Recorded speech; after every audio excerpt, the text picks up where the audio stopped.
Donald Trump back in court today, this time in Florida for a closed hearing in his classified documents case. Fox 5's Sharon Crowley joins us live in studio with a look at his latest legal troubles. Sharon. Yeah, that's right, Natasha and Steve. The former president did not stop and talk with reporters while at the courthouse in Florida. Trump is facing dozens of felony charges accusing him of storing highly classified records at his Mar-a-Lago estate and then obstructing the FBI's efforts to get them back.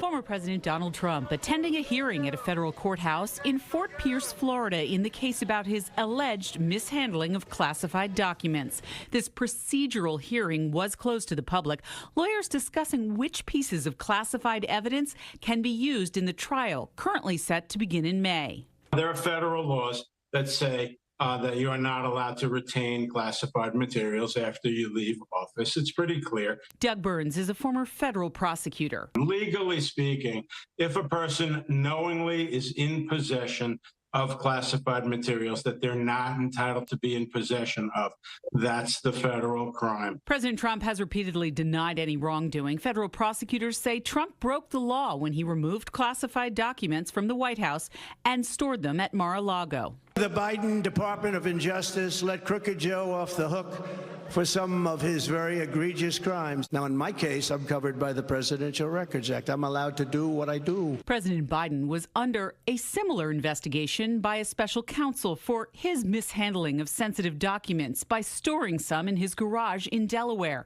The special counsel cleared him of legal wrongdoing, but released a damning report questioning his mental acuity.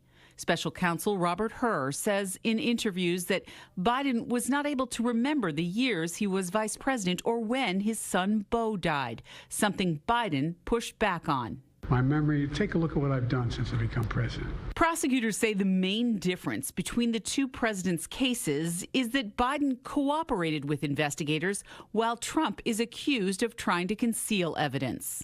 The allegation against Trump is he did just the opposite. He took them without asking any permission. He took them himself. He knew exactly what he was doing. He chose them. He stored them. He didn't want to return them.